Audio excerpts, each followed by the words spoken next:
கர்த்தருடைய பரிசுத்த நாமத்திற்கு மகிமை உண்டாகட்டும். கர்த்தர் நம்மை இம்மற்றும் ஆசீர்வதித்து நடத்துகிற தயவுக்காக நாம் ஆண்டவரை அதிகமாக போற்ற வேண்டும்.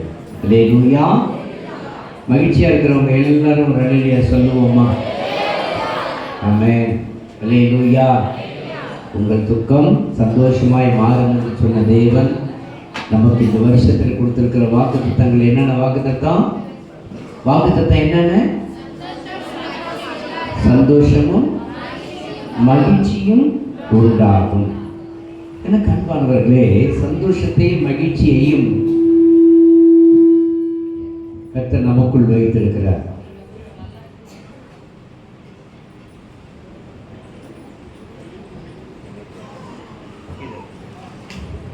சந்தோஷமும் மகிழ்ச்சியும் நமக்குள் கடந்து வர வேண்டுமானால் நாம் என்ன செய்ய வேண்டும் என்பதை குறித்து கடந்த நாட்களிலே நாம் சிந்தித்தோம். கர்த்தர் நம்மை ஆசீர்வதித்திருக்கிறார். அல்லேலூயா. அன்பார்களே, மகிழ்ச்சி என்பது சாதாரணமானதல்ல. மகிழ்ச்சி தானாய் கிடைப்பதல்ல, சந்தோஷம் தானாய் அமைவதும் அல்ல. இது ரெண்டுமே தேவனால் கொடுக்கப்படுகிறவைகள். தேவன் நமக்கு கொடுக்கும்படி பல காரியங்களை தீர்மானித்திருக்கிறார். அல்லேலூயா. அவைகளினாலே நம்மை நடத்துகிற தேவனும் சாதாரணமானவர் அல்ல. அல்லேலூயா. அல்லேலூயா. ஆமென். கர்த்தர் நல்லவர். செம்பனார் கோவிலில் வராத மக்கள் கூட கடந்த புது வருஷத்துக்கு வராதவங்களாம் இன்றைக்கி வந்திருந்தாங்க. ரொம்ப மகிழ்ச்சியாக இருந்துச்சு. கர்த்தர் நம்மை ஆசீர்வதித்திருக்கிறார். அல்லேலூயா. ஆமென்.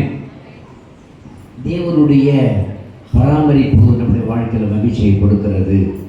அன்பானவர்களே, கர்த்தருடைய வார்த்தைகள் எல்லாமே ஆம் என்றும் ஆமென் என்றும் நம்மளுக்கு திருவுளம் பற்றி இருக்கிறது. குறிப்பாக நான் உங்களுக்கு தெளிவாய் சொல்லியிருக்கிறேன், 30 வயது வரையிலேயும் யூதர்கள் தங்களுடைய பெற்றோர்களுக்கு அடங்கி நடக்க வேண்டும். பேச வேணாம். 30 வயது வரை பெற்றோர்களுக்கு அடங்கி இருக்க வேண்டும். 18 வயது வரை நம்முடைய பகுதியிலே நம்முடைய பிள்ளைகளை நாம் நடத்துகிறோம். 21 வயது வரை ஆண்களை நடத்துகிறோம். யூதருடைய கலாச்சாரத்தின்படி அப்படி அல்ல. யூதர்கள் 30 வயது வரை அவர்கள் பெற்றோருக்கு அடங்கியிருக்க வேண்டும். நான் உங்களிடத்தில் சொன்னபடி இந்த 30 வயதில் சகரியா, கிட்டத்தட்ட சகரியா கர்ப்பத்தின் கனியாய் தன்னுடைய தாயின் வயிற்றில் இருக்கும் பொழுது 6வது மாதத்திலே போய் மரியா ஜெபித்தால் அந்த எலிசபெத் பரிசுத்த ஆவியினால் நிரப்பப்பட்டார். இது வேத வசனம் நமக்கு சொன்ன ஆதாரங்கள். அந்த 30 வயதில் ஆன ஒரு 6 மாதத்திற்கு பிறகு இந்த அருமையான தேவனுடைய மனிதன் யோவான் ஸ்நானகன் ஊழிய காரியங்களிலே வெளிவருகிறான். இயேசு கிறிஸ்து 6 மாதத்திற்கு பின்புதான் அவர் வெளிவருகிறார். 6 மாதத்திற்கு மூத்தவன் யோவான் ஸ்நானகன், 6 மாதத்திற்கு பிந்தினவர் ஆண்டவராகிய இயேசு கிறிஸ்து. அன்பானவர்களே, தனக்கு மட்டும் அல்ல எல்லாருக்கும் சாட்சியாய் வாழ வேண்டும் என்பதிலே உறுதித்தன்மையோடு வாழ்ந்தவர் யோவான் ஸ்நானகன். யோவானுடைய வாழ்க்கை ஒரு 30 வயது வரையிலேயுமே அவனை குறித்து அதிகப்படியாய் தெரியாது. 30 வயதானதற்கு பிறகு அவனுடைய தகப்பனுடைய தானத்திலே அவன் ஊழியம் செய்யவில்லை. மாறாக அவன் வெளியே சென்று 4 மாதம் வேறு விதமான அனுபவங்களை கற்றுக்கொண்டான் என்று கடந்த நாட்களிலே நான் உங்களிடத்தில் சொன்னேன். அந்த 4 மாதம் முடிந்து 2 மாதமே ஊழியம் செய்தான். அந்த 2 மாதமும் உலகத்தால் மறக்கப்படாத ஒரு நாட்களாகவே அமைந்திருந்தது. எனக்கு அன்பானவர்களே, வேத வசனத்திலே நாம் ஆழ்ந்த இவைகளையெல்லாம் சிந்திக்க வேண்டுமானால் யூதர்களுடைய கலாச்சாரங்கள், யூதர்களுடைய ஆலய முறைமைகள், இவைகள் எல்லாவற்றையும் நாம் தெரிந்து கொண்டிருக்க வேண்டும். நல்லா கவனிங்க. பெண்கள் இந்த சைடில் போய் பாத்ரூம் போங்க, ஆண்கள் அந்த பக்கம் போகலாம். திரும்பவும் உங்களுக்கு சொல்கிறேன், பெண்கள் இந்த பக்கத்தில் போங்க. உங்களுக்கு வாசல் அந்த தாழ்பால் சரியாக போட பழகிக் கொள்ளுங்கள். அது மாத்திரமல்ல, யூதர்களுடைய ஆலயம் ஆரம்ப நாட்களிலே யூதர்களுக்கென்று ஒரு ஆலயம் இல்லை. சாலமோனுக்கு முன்பாக தாவீதின் நாட்கள் வரையிலேயும் ஆசரிப்பு கூடாரத்தின் வழியாகவே கர்த்தரை ஆராதித்துக் கொண்டிருந்தார்கள். சகல மக்களைப் போல எங்களுக்கும் ஒரு ஆலயம் வேண்டும் என்று சொல்லி அவர்கள் கேட்டுக்கொண்டே இருந்தார்கள். தாவீதினுடைய நாட்களிலே தாவீது கேட்டான். கர்த்தர் சொன்னார், நீ அதிகப்படியாய் இரத்தம் சிந்தி இருக்கிறாய், உன் வழியாக ஒரு ஆலயத்தை கட்ட முடியாது என்று சொல்லிவிட்டார். சாலமோனுடைய வழியாக அவர் ஆலயத்தை கட்டி முடிப்பதற்காக கர்த்தர் தீர்மானித்தார். ஆலயத்தை அவன் கட்டி முடித்தார். என அன்பானவர்களே, ஆண்டவர் அவரிடத்தில் ஒரே ஒரு பிரதட்சியமான ஒரு காரியத்தை கேட்டார். 1 ராஜாக்களின் புத்தகம் 9வது அதிகாரம் 6வது வசனத்திலே நீங்கள் படிக்கும் பொழுது, நீங்களும் உங்கள் பிள்ளைகளும் என்னை விட்டு பின்வாங்கி நான் உங்களுக்கு வைத்த கற்பனைகளையும் என் கட்டளைகளையும் கை கொள்ளாமல் போனால், வேறே தேவர்களை சேவித்து அவர்களை பணிந்து கொள்வீர்களானால், வசனம் 7 சொல்லுது, நான் இஸ்ரவேலுக்கு கொடுத்த தேசத்திலே அவர்களை வைக்காதபடிக்கு நிர்மூலமாக்கி என் நாமம் விளங்க நான் பரிசுத்தமாக்கி இந்த ஆலயத்தை என் சமூகத்தை விட்டு தள்ளுவேன். இந்த ஆலயத்தை நான் தான் கட்ட சொன்னேன். இந்த ஆலயத்தில் என்னுடைய கண்கள் இருக்கும், என்னுடைய சிந்தை இருக்கும். இந்த ஆலயத்திற்கு நேராக ஜெபிக்கிறவனிடத்தில் நான் பேசுவேன், அவனுக்கு காரியங்களை வாய்க்க செய்வேன். யார் யாரெல்லாம் ஜெபிக்கிறீர்களோ, யார் யாரெல்லாம் துதிக்கிறீர்களோ, யார் யாரெல்லாம் ஆராதிக்கிறீர்களோ, நான் இந்த ஆலயத்தின் வழியாய் அற்புதங்களை செய்வேன் என்று சொன்ன தேவன், அதே தேவன் சொல்றாரு, நீங்கள் இந்த வேத வசனத்தை விட்டு விலகி போனால் அவர்களை வைக்காதபடிக்கு நிர்மூலமாக்குவேன். என் நாமம் விளங்க நான் பரிசுத்தமாக்கி இந்த ஆலயத்தை, என் சமூகத்தை விட்டு இந்த ஆலயத்தை தள்ளுவேன். அப்பொழுது இஸ்ரவேல் சகல ஜனங்களுக்குள்ளும் பழமொழியாகவும் வசை சொற்களாகவும் இருப்பார்கள். ஆலயத்தை அந்நாட்களிலே எனக்கு அன்பான தேவனுடைய பிள்ளைகளே, தேவன் கட்டி முடித்த பிறகு தேவன் அவர்களுக்கு சொன்ன ஒரு பெரிய காரியம் அதுதான். சாலமோனுடைய ஆலயத்தில் கட்டின ஆலயத்தில் கிட்டத்தட்ட அந்த நாட்களில் 200 கோடி ரூபாய்க்கு அந்த ஆலயத்தை கட்டியிருக்கிறார். சாதாரண ரூபாயில் கட்டல, 200 ரூபாயில் கட்டியிருந்தாலும் சாலமோன் இடத்துல தேவன் சொன்ன வார்த்தை, நீ இந்த இடத்தை சரியா மகிமையாய் ஆசரிக்காவிட்டால், என் ஜனங்கள் சாட்சியாக இல்லாவிட்டால் இந்த ஆலயத்தை நான் தள்ளுவேன். எனக்கு அன்பானவர்களே, அந்த ஆலயத்தை அந்நாட்கள் சுமார் 200 கோடி ரூபாயில சாலமோன் கட்டினார். இந்த வாக்குத்தத்தத்தை விட்டு அந்நிய தேவர்களை நாடுவீர்களானால் இந்த ஆலயத்தை என் சமூகத்தை விட்டு தள்ளுவேன். இதுதான் தேவன் கொடுத்த நிபந்தனை. சாலமோன் காலத்தில் மிகப்பெரிய ஆலயம் கட்டப்பட்டது. ஆலயம் கட்டப்பட்ட பொழுது தேவன் சொன்ன வார்த்தை என்ன என்றால், இந்த ஆலயத்தில் சாட்சியாய் நீங்கள் வாழணும். ஆலயம்னா அந்த ஆலயத்தை பராமரிப்பதற்கு ஒரு நாளைக்கு 1000 ஆசாரியர்கள் இருந்தார்கள். அந்த நாட்களிலேயே ஒரு நாளைக்கு 1000 பேர். அவரவர்களுக்கு பல பணிவேலைகள் இருந்தன. இந்த ஆலயத்தை மகிமையாய் நடத்தாமல் போனால் இதை நான் தள்ளுவேன். கர்த்தர் சொன்ன வார்த்தை. இந்த தவறுகளை செய்த சாலமோனே இந்த நாட்களிலே இந்த ஆலயத்தை கட்டின இதே சாலமோன் அதே ஆலயம் உடைந்து போவதற்கு காரணமாக மாறிவிட்டார். அந்நிய பெண்களை திருமணம் செய்தார். அவர்கள் கொடுத்த வழிமுறைகளை பின்பற்றினார். அவர்களுடைய பாதை தாறுமாறாக அவர்களை நடத்திற்று. என அன்பானவர்களே, அன்பானவர்களே, அந்த கட்டின ஆலயத்தை இடிக்க காரணமும் அவர்களே. கட்டின ஆலயம் இடிப்பதற்கு மெயின் காரியம் யாருன்னா சாலமோன் ராஜா தான். அல்லேலூயா. அன்பானவர்களே, சாலமோன் ராஜா அவன் கட்டின ஆலயத்திற்கு பிறகு பின்னான நாட்களிலே பாபிலோனுக்கு அவர்கள் சிறைப்பட்டு போகிறார்கள். அந்நிய தேவர்களை நாடினதன் நிமித்தம். நீங்களும் ரட்சிக்கப்பட்டீர்கள், இயேசுவை அறிந்தீர்கள், இயேசுக்காய் வாழ தீர்மானித்திருக்கிறீர்கள். ஆனால் நீங்கள் உங்களுடைய வழிமுறைகள், நீங்கள் தேவனோடு ஆலயம் என்பதை அறிந்து இங்கே ஆராதிக்காமல் உலக காரியங்களுக்கு, நீங்கள் ஆராதனைகளுக்கு, உலக பிரகாரமான சிந்தனைகளுக்கு,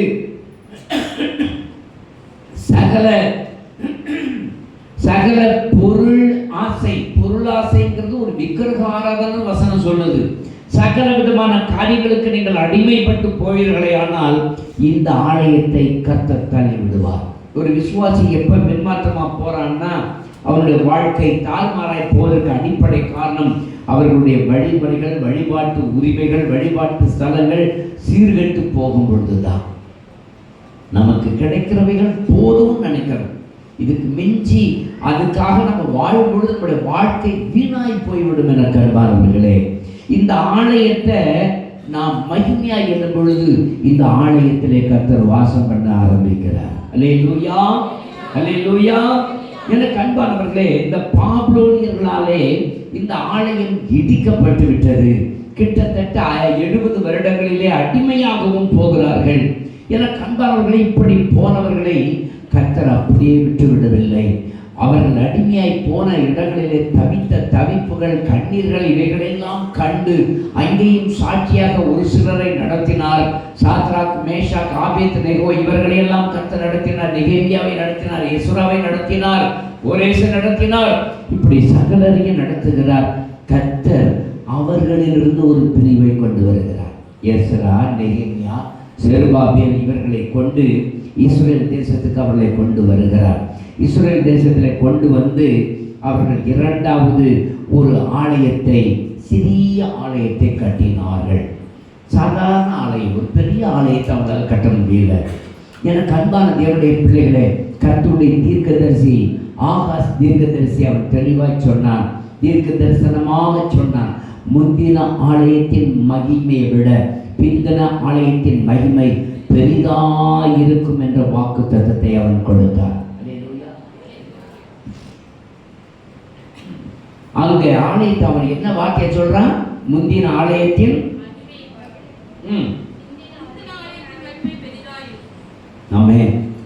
அருமையான ஒரு வாக்கு தத்தத்தை கர்த்தர் கொடுத்தார். அது எப்பொழுது நிறைவேறும் என்றால், எனக்கு அன்பானவர்களே, 400 வருடங்களுக்கு பிறகு ஏரோது அரசனாக மாறுகிறார். ஏரோது புறஜாதியான். ஆனால் யூதர்கள் தங்களை தொடர்ந்து பின்பற்ற வேண்டும் என்று சொல்லி அவன் சகலரிடத்திலையும் ஒரு ஆலோசனை கேட்கிறான். இந்த ஆலயம் இஸ்ரேல் தேசத்தில் இருந்த ஆலயம், எஸ்ரா, நெகேமியா, செருபாபேல் இவர்களை கொண்டு கட்டின ஆலயம் இன்றைக்கு இஸ்ரேல் தேசத்தில் ஜெருசலேமில், பழைய ஜெருசலேமில் இன்றைக்கு இருக்கிற பள்ளிவாசல் இருக்கிற இடத்துல அன்றைக்கு அந்த சிறிய ஆலயத்தை கட்டினார்கள். அந்த ஆலயம் கட்டப்பட்ட பிறகு ஏரோதின் நாட்களிலே யூதர்களுடைய மனதில் தங்குவதற்கு நான் என்ன செய்ய வேண்டும் என்று சொல்லி கேட்ட பொழுது யூதர்கள் அவனிடத்தில் கொடுத்த ஒரு நல்ல ஆலோசனை என்ன தெரியுமா? நீங்கள் இந்த ஆலயத்தை பெரிதாய் கட்ட வேண்டும், ஆலயத்தை மாற்றி அமைக்க வேண்டும் என்று சொன்ன பொழுது அவன் உடனடியாக ஆலயத்தை விருத்தியாக்குகிறான். எப்படிப்பட்ட விருத்தி? முன்பு கட்டப்பட்ட ஆலயத்தை சுற்றிலும் விரிவாக்கம் செய்கிறான். கிட்டத்தட்ட 46 ஆண்டுகள் ஏறுவது அந்த ஆலயத்தை கட்டினான். எனக்கு அன்பானவர்களே, அவன் எப்படிப்பட்ட ஆலயத்தை கட்டினான்? பெண்களின் மண்டபம், சாலமோனின் மண்டபம், ஆசாரியர்களின் மண்டபம், புறஜாதியார் மண்டபம், இப்படிப்பட்ட மண்டபங்கள் இவைகளோடு கூட கிட்டத்தட்ட 35 ஏக்கர், 35 இல்லை 35 ஏக்கர் இடத்தை வளைச்சி முழு ஆலயத்தை அவன் பெரிதான அளவிலே கட்டினான். யோவான் 2வது அதிகாரம் 20வது வசனத்தை படிக்கும் பொழுது, இந்த ஆலயம் கட்ட 46 வருடங்கள் கடந்து சென்றது என்பதை அவர்கள் கடந்து வேத வசனத்தில் எழுதியிருக்கிறதை நீங்கள் படிக்க முடியும். வேத பண்டிதர்களின் கணிப்பின்படி அந்த ஆலயத்தினுடைய கிட்டத்தட்ட 35 ஏக்கர் கட்டப்பட்ட அந்த ஆலயம் கிட்டத்தட்ட இன்றைக்கு 2000 கோடி ரூபாய் ஆயிருக்கலாம் என்று வேத விற்பனர்கள் சொல்லுகிறார்கள்.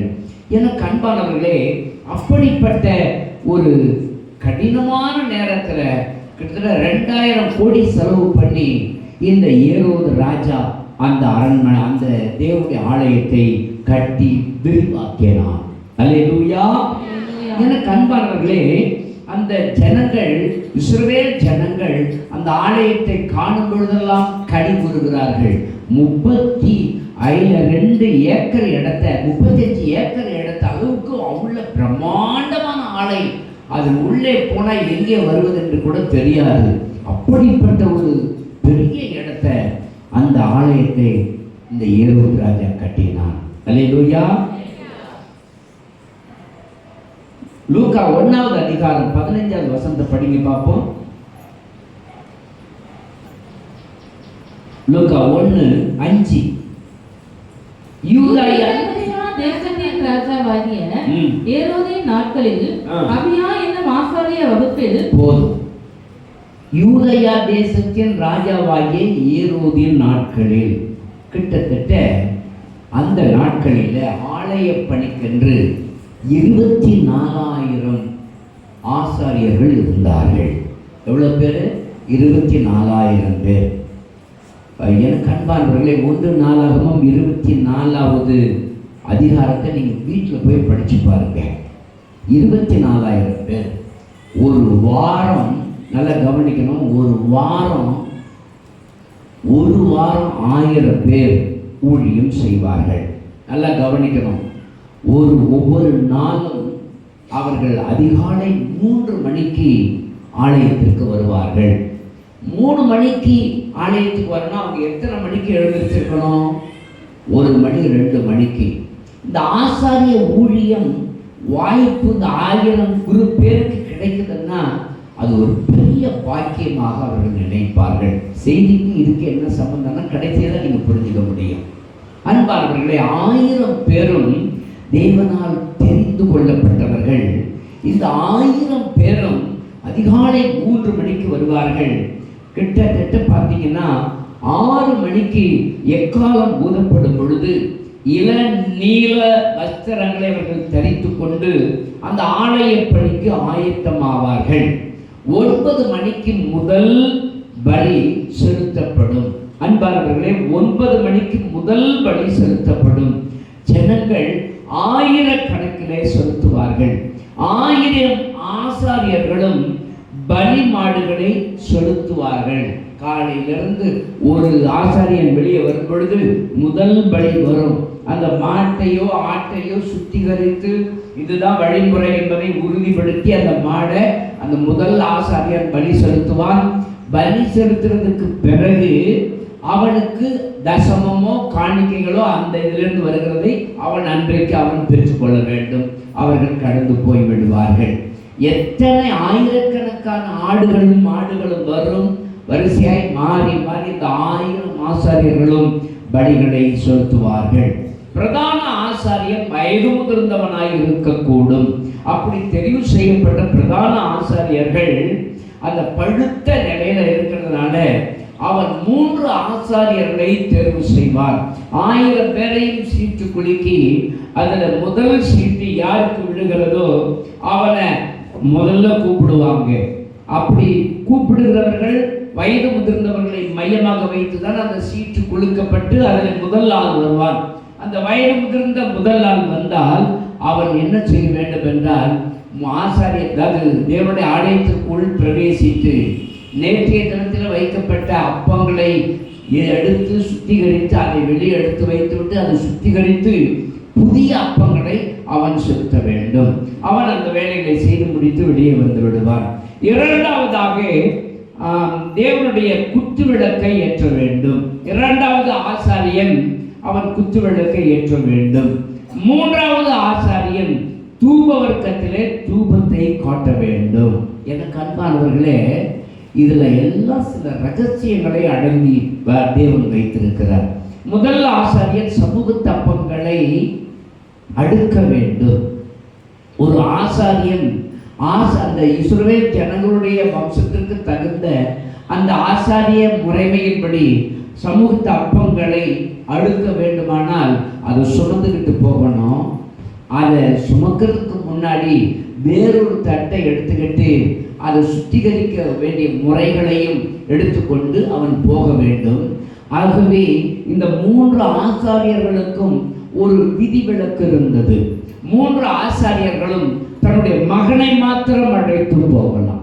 ஒரு ஆசாரியர் தன்னுடைய மகனை அழைத்து சுத்திகரிக்க வேண்டிய பொருளை அவன் கைகளில் கொடுத்து அல்லது சமூக தப்பங்களை அவன் கையில் கொடுத்து அவன் தன்னுடைய ஆசாரியன் அந்த சுத்திகரிக்க வேண்டிய தட்டுகளையும் சுத்திகரிக்க வேண்டிய பொருளை எடுத்துக்கொண்டு உள் பிரவேசிக்க வேண்டும்.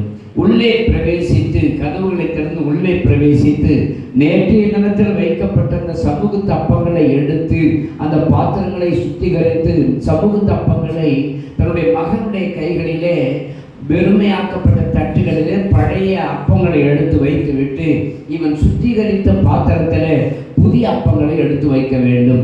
ஆக தனி நபர் செய்ய முடியாது. அந்த ஆசாரியர் தன் மகனை அழைத்து கொண்டு போகலாம். அதே மாதிரி செய்யும்படி செய்வார்கள். இரண்டாவது, குத்து விளக்கை ஏற்ற வேண்டும். அவன் கைகளிலே ஒலிவ எண்ணெய் கொடுக்கப்படும். ஒலிவ எண்ணெய் மாத்திரமல்ல, பெரிய பெரிய திரிகள் கொடுக்கப்படும். அது மாத்திரமல்ல, அதை சுத்திகரிக்க வேண்டிய துணிமணிகள் கொடுக்கப்படும். இவைகள் எல்லாம் தன்னுடைய மகனை அழைத்து கொண்டு அவன் கையிலே இந்த பொருட்களை கொடுத்து சுத்திகரிப்பிற்கு ஏற்ற காரியங்களை தான் எடுத்துக்கொண்டு திரும்பவும் அடைபட்ட கதவை திறந்து மகா பரிசுத்த ஸ்தலத்திலே போய் நேற்றைய தினத்தில் வைக்கப்பட்ட எண்ணெயை அது வீணாகாதபடிக்கு சுத்தமாக எடுத்து இந்த பாத்திரத்தில் வைத்து விட்டு அதை சுத்திகரித்து பழைய திரிகளையும் தான் எடுத்து வச்சுட்டு சுத்தப்படுத்தினதுக்கு பிறகு அதை தன் பையனுடைய கையில் கொடுத்து விட்டு அவன் திரும்பவுமாக என்ன செய்யணும்? அந்த புதிய எண்ணெயை, ஒலிவ எண்ணெய் அதில் கொட்டி திரிகளை வைத்து கொளுத்தி விட்டு அவன் கடந்து வர வேண்டும். மூன்றாவதாக, எந்த ஆசாரியன் பேரில் சீட்டு விழுகிறதோ அந்த ஆசாரியன் தூப வர்க்கத்திலே தூப பீடத்தை கொடுக்கும்படியாக தன் கையிலே தூப வர்க்கங்களை எடுத்துக்கொள்ள வேண்டும். தூப வர்க்க பாத்திரங்களையும் விளக்குகளையும் எடுத்துக்கொள்ள வேண்டும். பழைய சுத்திகரிப்புக்கு தேவையான அந்த நெருப்பு தழல், சுத்தமான புதிய நெருப்பு தழல் ஒரு பாத்திரத்தில் எடுத்துக்கொள்ள வேண்டும். இவைகள் எல்லாம் எடுத்துக்கொண்டு உள்ளே பிரவேசித்து முன்பு செய்த முறைமையின்படியே அவன் அந்த பழைய நெருப்பை எல்லாவற்றையும் சுத்திகரிக்க வேண்டிய பாத்திரத்தில் போட்டு அதை சுத்திகரித்து திரும்பவும் எடுத்து போயிருக்கிற நெருப்பு தழலை அதில் கொட்டி இந்த சாம்பிராணி என்று சொல்லப்படுகிற நாம் பார்க்கிற சாம்பிராணி மாத்திரமல்ல, இதோடு பலவிதமான பொருள்களை, 4 விதமான பொருள்கள் அதில் கலந்திருக்கிறது. அதெல்லாம் இன்னொரு நாளைக்கு நம்ம சிந்திக்கலாம். அவைகளை எடுத்து சென்று அவைகளை அந்த சாம்பிராணியை போட்டு ஆண்டவருக்கு முன்பாக தூப கலசத்தை காண்பிக்க வேண்டும். அந்த புகை மேலே போகும் பொழுது இந்த ஆசாரியனுடைய இருதயத்தில் இருக்கிற உணர்வுகள், இவருடைய மனதில் இருக்கிற ஜெபங்களும் அந்த புகையோடு கூட கடந்து போகும் என்பது வேத வசனத்தின் சாராம்சம். ஆனால் இவன் இந்த ஆசாரியர்களிலே ஒவ்வொருவருக்கும் ஒவ்வொரு சீட்டு விடுகிறது. மூன்றாவது சீட்டு சகரியாவின் பேரில் விடுகிறது. சகரியாவிற்காக ஆசாரியன் கூப்பிடுகிறான். சகரியா என்று கூப்பிடுகிறான். உன் பேரில் சீட்டு விழுந்திருக்கிறது, நீ புறப்பட்டு வா. அவன் வருகிறான். வந்து இவைகளை எல்லாம் எடுத்துக்கொண்டு போய் தூப வர்க்கத்தை செய். ஒரு தடவை இந்த 3 வேளைகளை, முதல் சீட்டு, 2வது சீட்டு, 3வது சீட்டுன்னு சொல்லிட்டு விழுந்த அந்த 3 சீட்டையும் எடுத்துக்கிட்டு போய் செய்ய வேண்டிய கடமைகளை ஒரு தடவை செய்துவிட்டால் அவன் லைஃப் லாங், அதுக்கு பிறகு அவன் ரெஸ்ட் எடுக்க வேண்டும். அவன் ரிட்டையர்மெண்ட் பீரியட் தான். இந்த ஒரு காரியம் தங்களிலே விடுபடியாக யூதர்களிலே ஆசாரியர்கள் எதிர்பார்த்து கொண்டே இருப்பார்கள். அது பாக்கியமாக நினைப்பார்கள். அதிலே தூப வர்க்கத்தை காண்பிக்கிற வேளையில் இருக்கிற ஆசாரியர்களுக்கு அது மிகப்பெரிய பாக்கியமாக இருக்கும். அதை மிக மிக பயபக்தியோடு அதை எதிர்பார்ப்பார்கள். இந்த ஆசாரியன், பிரதான ஆசாரியன் அவனை கூப்பிடுகிறான். கூப்பிட்டு அவன் கையில் பொருள்களை கொடுத்து, நீயும் உன் பிள்ளையும் எடுத்து போய் என்ன செய்யுங்கள், தூப வர்க்கத்தை காண்பீங்கள் என்று அனுப்புகிறான். இவன் கண்ணீரோடு எல்லா பொருள்களையும் எடுத்து வாசலிலே வைத்துவிட்டு கதவை திறந்து திரும்பவுமாய் உள்ளே சென்று பொருள்களை வைத்து கதவை மூடிவிட்டு அவன் கண்ணீரோடு பழைய நெருப்பு தழலை எடுத்து சுத்திகரிக்க வேண்டியவைகளின்படி சுத்திகரித்து அதில் புதிய நெருப்பு தழல்களை இட்டு சாம்பிராணியை போட்டு கண்ணீரோடு சொல்லுகிற, ஆண்டவரே, முன்பு வந்த 2 ஆசாரியர்களுக்கும் பிள்ளைகள் இருக்கிறார்கள். அவர்களுக்கு உதவி செய்தார்கள். எனக்கு யாரும் இல்லை, எனக்கு வயதும் கடந்து போய்விட்டது. ஆண்டவரே, என்னுடைய மனதில் இருக்கிற இயக்கங்களை எல்லாம் இதுதான் சொல்லிட்டு தூப வர்க்கத்தை போடும் பொழுது தேவன் அந்த இடத்திலிருந்து தன்னுடைய தூதனை அனுப்பி பேசினார். சாதாரண காரியம் அல்ல இது, சாதாரண காரியம் அல்ல. ஆசாரியனிடத்தில் கர்த்தர் பேசுகிறார். அவன் உள்ளத்தின் ஆழத்தில் இருக்கிற உணர்வுகள், அந்த ஜெபம் என்பதற்கு, இந்த தூப ஸ்தலத்திற்கு நிறைய அர்த்தம் இருக்கிறது. உன்னத பாட்டை எடுத்து உங்களிடத்துல ஏற்கனவே பேசியிருக்கிறேன். இந்த உன்னத பாட்டில அந்த நெருப்பு தழல், அதில் போடப்படுகிற சாம்பிராணி, இவைகளுக்கு அர்த்தம் எல்லாம் உங்களுக்கு சொல்லி இருக்கிறேன். அன்பானவர்களே, அந்த நெருப்பு தழல் பரிசுத்த ஆவியானவர் நாம் நம்மை முழுவதுமாய் உடைச்சி நொறுக்கி அவருடைய சமூகத்தில் நம்மை உருக்கி கொடுக்கும் பொழுது நம்முடைய ஜபங்கள் மேலே போகும், பதில் உடனே கிடைக்கும். அருமையான மக கேட்டது, ஆர்த்தி கேட்டது, கர்த்தர் எனக்கு, நான் இந்த வருஷத்துல ஒரு நல்ல தீர்மானத்தை எடுக்கிறேன், நான் ஆண்டவருடைய மகளாய் மாறுகிறேன், அடுத்த வருஷத்துல கணக்கு எனக்கு எழுதப்படும் என்று தான் அவள் நினைத்திருப்பாள். ஆண்டவர் உடனே எழுதினார். என்ன சொன்னாரு? நீ ஆலயத்தை கட்டிட்ட, நீ இங்கிருந்து உன் ஜபத்தை ஏறெடுத்த, ஆகவே உனக்கு ஒரு பிள்ளைல 2 பிள்ளை கொடுக்கிறேன்னு அவர் கொடுக்கிறார். ஹல்லேலூயா, ஹல்லேலூயா, ஹல்லேலூயா. இன்றைக்கு மகா பரிசுத்த ஸ்தலத்திலே சாதாரணமாய் நாம் போகிறோம். அடிப்படை காரணம், நம்முடைய ஆண்டவராகிய இயேசு நமக்காக பலி செலுத்தப்பட்டு விட்டார். பிரதான ஆசாரியனே தன்னுடைய பலியை எடுத்துக்கொண்டு, தன்னுடைய ரத்தத்தை எடுத்துக்கொண்டு, எபிரேயர்கள் நிருபத்தை வீட்டில் போய் படிச்சு பாருங்க, ஒரே ஒரு முறை தன்னுடைய சொந்த ரத்தத்தை எடுத்துக்கொண்டு தேவாலயத்தின் திரைச்சலையை 2ஆக கிழித்து மேலே போய் பலி செலுத்தினார். அன்றைக்கே மகா பரிசுத்த ஸ்தலம் போயிடுச்சு. மகா பரிசுத்த ஸ்தலம் உங்களுக்குள்ளும் எனக்குள்ளேயும் கட்டப்பட்டு விட்டது. ஹல்லேலூயா, ஹல்லேலூயா.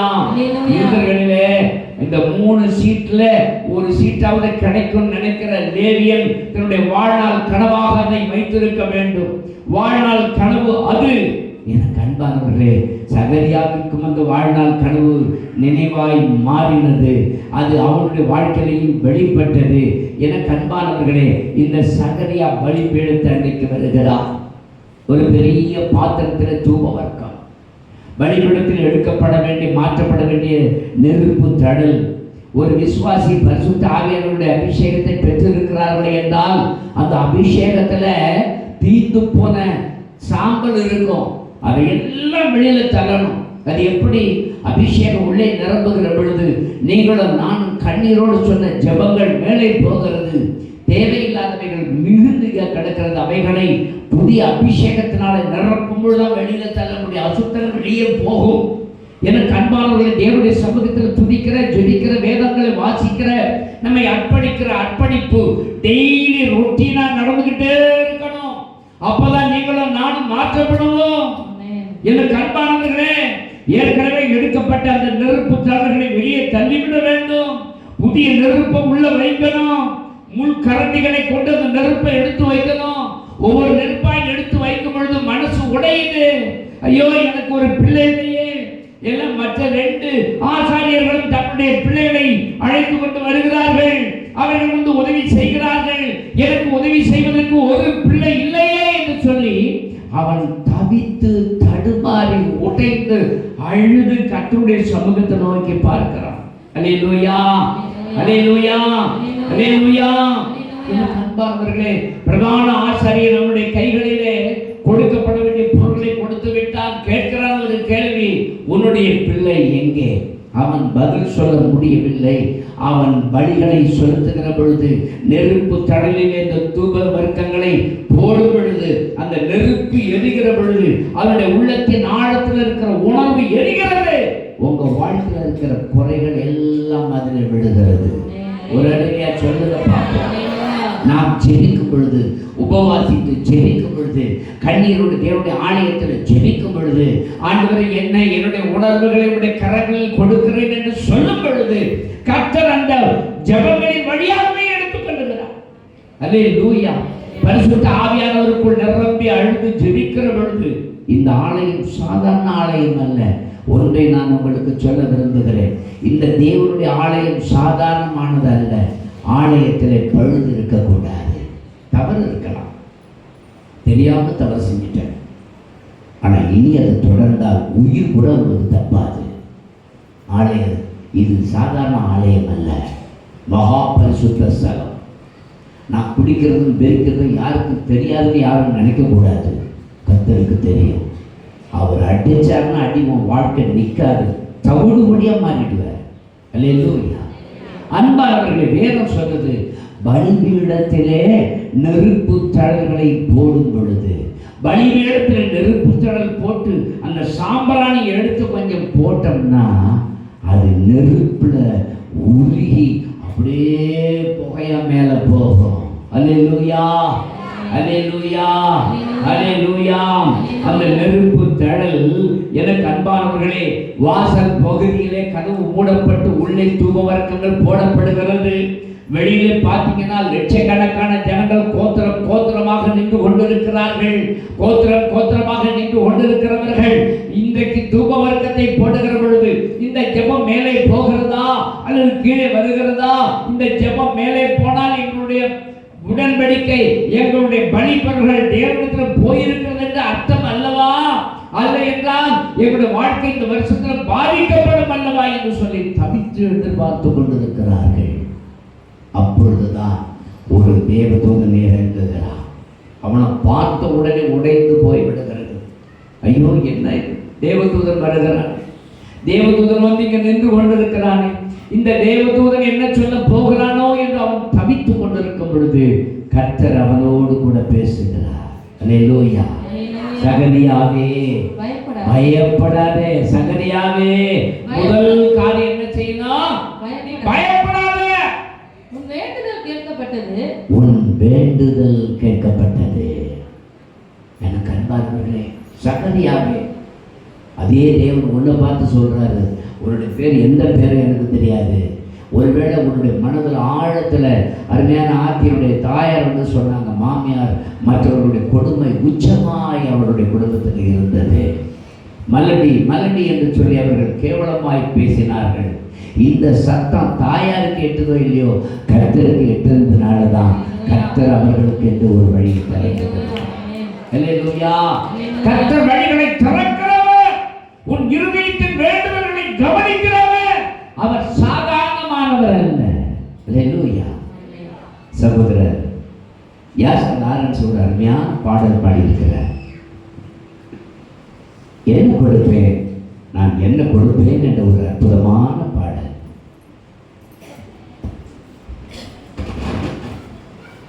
எனக்கு அன்பானவர்களே,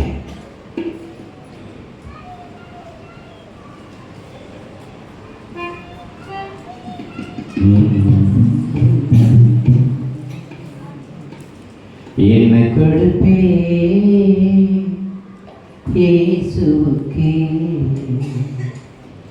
என்னில் ஒன்றும் இல்லையா, எல்லாம் இயேசுதான். என்ன கொடுப்பேன் இயேசுவுக்கே, என்னில் ஒன்றும் இல்லையா, எல்லாம் இயேசுதான். என்னில் ஒன்றும் இல்லையா, எல்லாம் இயேசுதான்.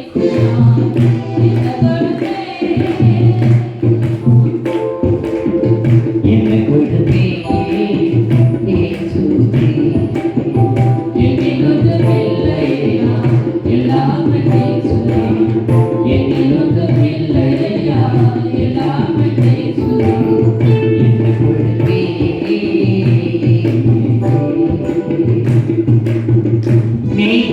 மெய்ப்பறையாதிருந்தாலோ அதுக்குட்டி நான் தருவேனே. மெய்ப்பறையாதிருந்தாலோ அதுக்குட்டி நான் தருவேனே.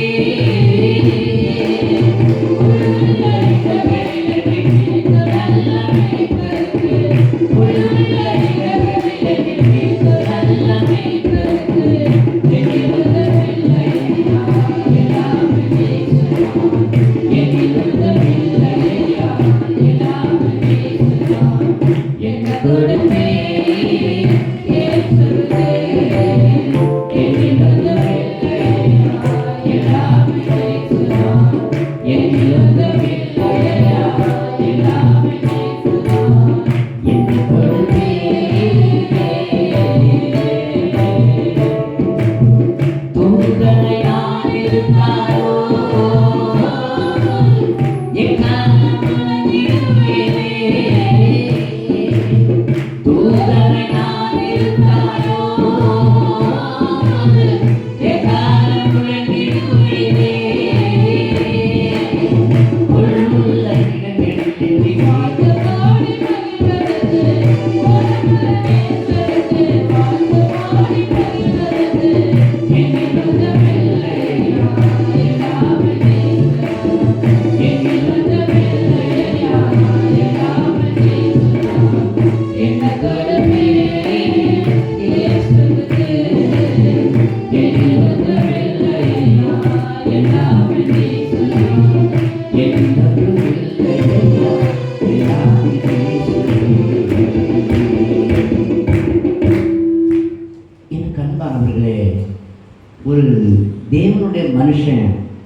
ஒன்று இருந்தால் தான் செய்ய முடியும்.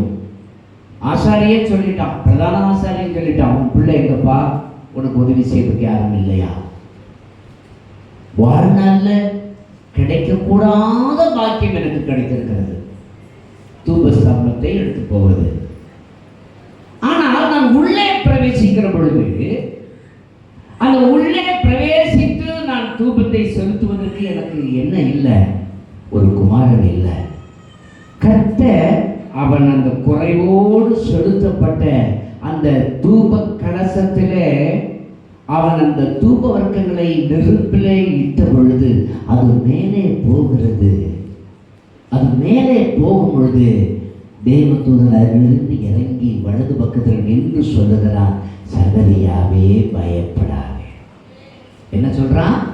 சகரியாவே பயப்படாதே, சகரியாவே நீ பயப்படாதே. நிறைய அற்புதங்கள் நடைபெறுவதற்கு தடையா நிற்கிறது என்ன தெரியுமா? பயம்தான்.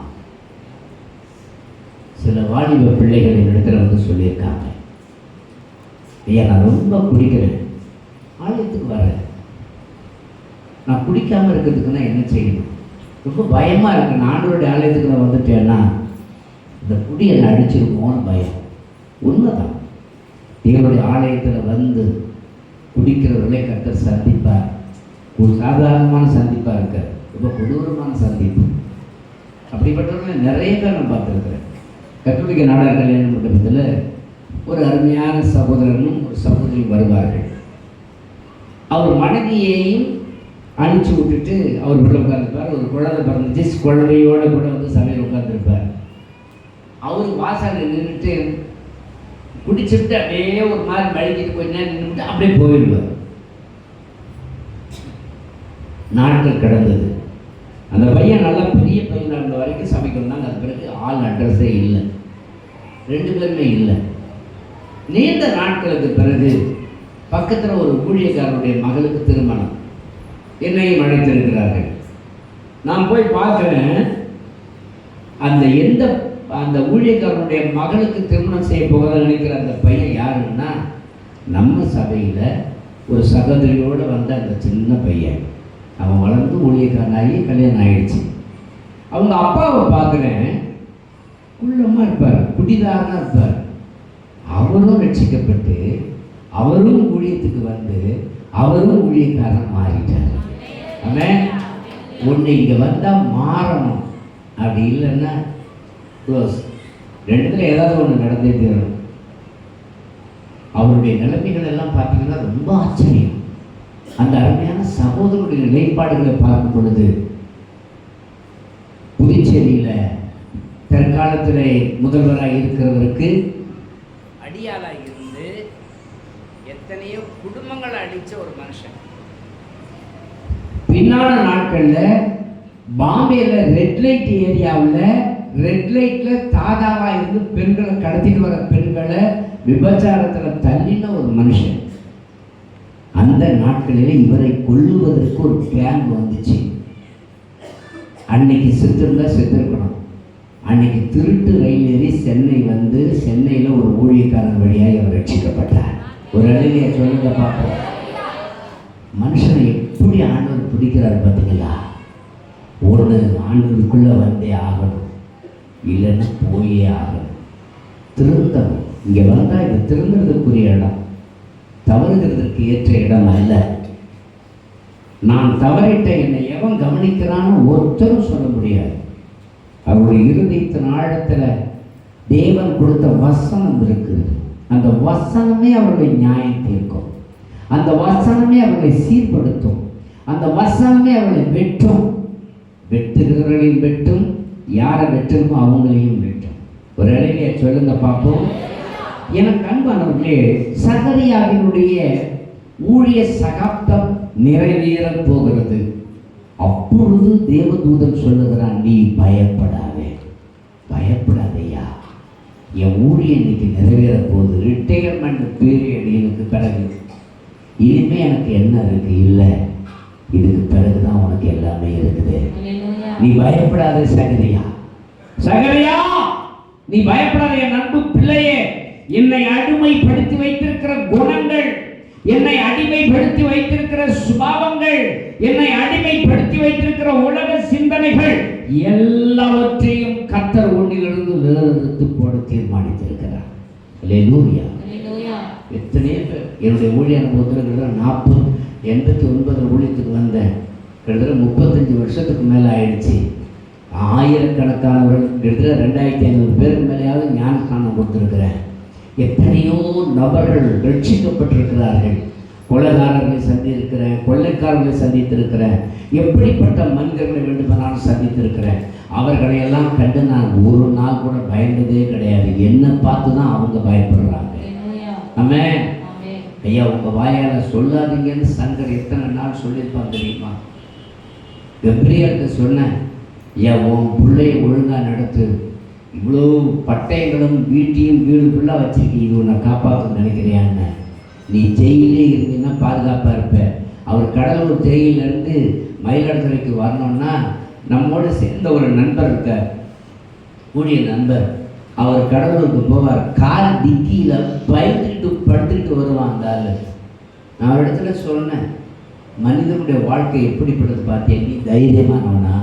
இல்லை, நீ தைரியமாக நிற்கணும்னா இயேசு உனக்கு வேணும்னு நான் சொல்லியிருக்கிறேன். ஒரு அழகிய சொல்லுங்க பார்ப்போம். உலகம் முழுவதுக்கும் தாகாம, ஆனால் அவனுக்கும் தாகா நம்முடைய ஆண்டவர் தான்யா, அவருடைய ஊழியக்காரன் தான்யா. அல்லேலூயா. பயம் நம்முடைய வாழ்க்கையில் நாம் செய்த தவறுகளாய் நம்மை பின்தொடரும். ஆனால் இந்த பயத்தை ஜெயிக்கும்படியான கிருபையை கர்த்தர் உனக்கும் எனக்கும் கொடுத்திருக்கிறார். அல்லேலூயா. புரிஞ்சு வரணும். என்னை காயப்படுத்துகிற என்னுடைய பழைய பழக்கங்கள் என்னை ஜெயிக்க கூடாது. ஆண்டவரே, உம்முடைய ஜெய சிந்தனை எனக்கு வேணும். ஒரு அழகிய சொல்லுங்க பார்ப்போம். தேவனுடைய சமூகத்தில் ஒப்பு கொடுத்து ஜெபிக்கும் பொழுது ஆண்டவர்களை மாற்றுகிறார். கடிதம் வாங்கினான், லிகிதம் வாங்கினான். இப்படிப்பட்ட வழிபாடு உள்ளவர்களை கொல்ல வேண்டும். நான் கொள்ளுகிறதற்கு நீங்கள் கடிதம் கொடுங்கள். ஏனென்றால் அன்றைய நாட்களிலே ஏரோது ஒரு மிகப்பெரிய ஆலயத்தை கட்டியிருந்தான். கிட்டத்தட்ட 35,000 ஏக்கர் இடமும் உள்ள ஒரு ஆலயத்தை கட்டினான். இந்த ஆலயத்தை கட்டினவன் ராஜ்யத்தை பரிமாறி செய்வதற்காகவே. அது மாத்திரமல்ல, அந்த ஆலயத்தில் இருக்கிற நபர்கள் போஷிக்கப்பட வேண்டும், யூதர்கள் காக்கப்பட வேண்டும். இந்த யூதர்கள் பாதிக்கப்படாதபடி இருக்கணும்னா ஒரு புதிய புரட்சி அங்கே இருக்கக்கூடாது. இந்த இயேசு என்கிற ஒருவர் வந்துவிட்டார், அது புரட்சியாய் மாறி ஒரு பெரிய கழகமாய் வந்து ஆலயம் பிடிக்கப்படும், யூதர்களும் கொன்று விடுவார்கள் என்று பயந்து எப்படியாவது தங்களை காத்துக்கொள்ள யூதர்கள் அன்றைக்கு நினைத்தார்கள். அல்லேலூயா, அல்லேலூயா. அன்பானவர்களே, அப்படிப்பட்ட ஒரு சூழலிலே தான் கர்த்தர் சகரியாவை தெரிந்து கொண்டு சொன்னார், நீ பயப்படாதே. ஒரு அல்லேலூயா சொல்லுங்க பார்ப்போம். அல்லேலூயா சொல்லுங்க பார்ப்போம். பூரண அன்பு பயத்தை என்ன செய்யுமா? புறம்பே தள்ளும். ஆண்டவருடைய அன்புக்குள்ள இருக்கிறவனுக்கு பயங்கிறது வரவே வராது. அல்லேலூயா. ஒரு அல்லேலூயா சொல்லுங்க பார்ப்போம். அல்லேலூயா, அல்லேலூயா. பூரண அன்பு வேணும். தேவன் பேரை வைத்திருக்கிற அன்பு உனக்குள் பூரணமாக இருந்தால் உன்னை ஒரு நபர் கூட ஜெயிக்கவே முடியாது. எத்தனை பேர் நம்புறீங்க? அன்பு ஆண்டவர் தான் நேற்றைய தினத்தில் கூட பாஸ்டர்மா சொன்னாங்க, போன புது வருஷத்து நாட்களிலே சொன்னாங்க, ஒரு காரியத்தை சொன்னாங்க. உங்களுக்கு புரியுதா? எல்லா வரங்களும் போய்விடும், எல்லாம் போயிடும், எது போகாது? அன்பு ஒன்று தான் போகாது. இந்த அன்புக்காக தான் உலகத்தில் இயேசு கிறிஸ்து வந்தார். ஒரு அல்லேலூயா சொல்லுங்க பார்ப்போம். ஒரு அல்லேலூயா சொல்லுங்க பார்ப்போம். அல்லேலூயா சொல்லுங்க பார்ப்போம். அல்லேலூயா. வைஷ்ணவி எழுந்துச்சு நில்லுங்க. வைஷ்ணவி எழுந்திருக்கீங்களா? வைஷ்ணவி எங்க? இளங்கங்குடி வைஷ்ணவி பாருங்க, அம்மா பெரிய 10,000 மாதிரி இருக்காங்க ஐயா. அவங்கள எப்போ நான் பார்த்துருக்கேன்னு தெரியுமா? இளங்கங்குடிக்கு போகும்பொழுது இந்த இவ்வளோ பெரிய பொடுசு சுற்றி சுற்றிக்கிட்டு என்னை வந்து சுத்தம். கிட்டத்தட்ட 57 வயது முதியவன் நான்.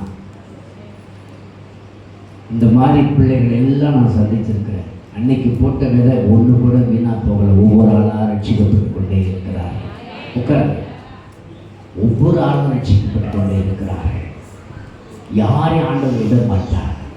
விதைத்த விதை ஒன்று கூட பழுதாய் போகாது. விதை அது வளரணும்னா தனி விதை தான் வளரணும். துணிந்து நான் தேவனுடைய பிள்ளை, எனக்கு உடனே ஞானஸ்நானம் கொடுன்னு சொல்கிறவன் தான் ஏன் சத்தியத்துக்குள்ளே வந்திருக்கிறான்னு அர்த்தம். ஆர்த்தி மகளுக்கு கணவன் குறித்து நான் கேட்குறேன், கணவன் ஏதாச்சும் பர்மிஷன் கொடுத்தாரா? அதை பற்றி எனக்கு பிரச்சனை இல்லையா? நான் முதல்ல ஆண்டவருடைய பிள்ளையா மாறணும். ஆமாம். ஆர்த்திக்கு அந்த ஒரு எண்ணத்தை ஆண்டவர் கொடுத்தவர் உங்களுக்குள்ளேயும் கொடுப்பாரா, கொடுக்க மாட்டாரா? நீங்கள் பயப்பட வேண்டுமா, பயப்பட வேண்டாமா? ஹல்லேலூயா. பயப்படக்கூடாது. இந்த அகிலமே திரண்டாலும் உன் பக்கத்துல இயேசு வந்து நின்னுட்டாருன்னா ஒருத்தவன் கூட உன்னை முன்னறிவும் கையை நீட்டி விரல் நீட்டி உன்னோட பேச முடியாது.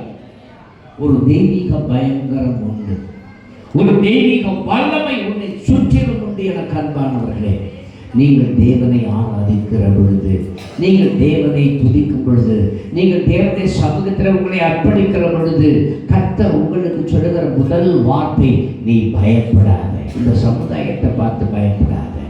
உன்னை தொடர்ந்து வருகிற பாவத்தை கண்டு பயப்படாத. ஐயோ நான் குடிக்கக்கூடாதுன்னு நினைக்கிறேன், ஆனால் அது வந்து எனக்கு தொட்டுக்கிட்டே இருக்குது.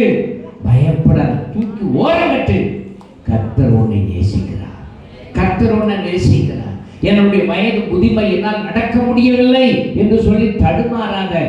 நடக்க முடியலனாலும் பரவாயில்ல, உன்னால பார்க்க முடியுதில்ல, அதனால நீ சபைக்கு வா. கர்த்தர் உனக்கு பலத்தை கொடுக்கிறவராக இருக்கிறார். ஹல்லேலூயா, ஹல்லேலூயா, ஹல்லேலூயா. 100 ஆடுகளை மேய்த்து கொண்டு இருக்கிறான் ஒரு மேய்ப்பன். அந்த ஆடுகளை எல்லாம் கொண்டு வந்து பட்டிக்கு கொண்டு வந்துட்டான். கொண்டு வருகிற வழியிலேயே அவனுக்கு ஒரு சந்தேகம். எல்லா ஆடுகளும் வந்தது பிரச்சனை அல்ல. இந்த 100வது எண்ணிக்கையை உருவாக்கின அந்த சின்ன வெள்ளை ஆட்டுக்குட்டி காணும் போல இருக்க. அது எங்கன்னு சுத்தி முத்தி பார்க்கிறான். அந்த ஆட்டுக்குட்டி இல்லை. ஆடுகளை அப்படியே விட்டான், வந்துட்டான். தேடினா, போய் விட்ட இடங்களெல்லாம் தேடினார். ஒரு முள் புதருக்குள் சிக்கி கொண்டிருக்கிற அந்த ஆட்டுக்குட்டியை காண்கிறார். அந்த ஆட்டுக்குட்டியை நடக்க உள்ள தோலை தூக்கிட்டு வந்தானா. நீ முள் செதறல தான், முள் புதரில் தான் சிக்கிக்கிட்டு இருக்கிற, பயங்கர கட்டுகளில் கட்டப்பட்டிருக்கிற, பல சூழ்நிலைகளில் நிமித்தம் இதில் இன்பம் கிடைக்குமா, அதில் இன்பம் கிடைக்குமா, நீ உலகத்தின் பார்வையில் போய் நின்று கொண்டிருக்கிறாய். ஆனால் கர்த்தருடைய கண்கள் எல்லா இடத்திலையும் நோக்கி பார்க்கிற கர்த்தருடைய கண்கள் உன்னை நோக்கி வருது, உன்னை தோல்ல தூக்கிட்டு வருது. நான் அந்த ஆடு நினைச்சிருக்கோம், நான் உண்மையிலேயே அங்க மேல இருக்கிற அந்த செடி நல்லா இருக்கிறதால நான் போய் பார்க்க போனேன். எங்க அம்மாவை விட்டேன், அப்பாவை விட்டேன், தாத்தா விட்டேன், எல்லாரையும் விட்டுட்டு இந்த செடியை பார்க்கறதுன்னா நான் என்னுடைய தவறால தானே போய் மாட்டிக்கிட்டேன்னு நிற்கும். ஆனா தன் மேய்ப்பன் அப்படி நினைக்க மாட்டான். நீ தவறினாலும் தவறே செய்தாலும் நீ என் தோல்ல தான் இருக்கணும்னு சொல்லிட்டு தோல்ல சுமந்துட்டு வருகிற மேய்ப்பன். ஒரு இல்லையா சொல்லுங்க பார்ப்போம். நீ பயப்பட வேண்டிய அவசியம் இல்லை. உன்னை தொடர்ந்து வருகிற எப்பேற்பட்ட பாவங்களையும் அழிப்பதற்காகவே இந்த தேவன் இருக்கிறார். ஹல்லேலூயா, ஹல்லேலூயா, ஹல்லேலூயா, ஹல்லேலூயா, ஆமென். உங்களுடைய அஸ்திவாரம் எங்க இருக்கணும்? ஆண்டவர் பேர்ல இருக்கணும். ஆமென். அருமையான ஒரு பாடலை ஒரு அடி மாத்திரம் பாடி நாம் முடிக்கலாம். என் அஸ்திவாரம் கிறிஸ்துவின் மேல் இருப்பதினால்.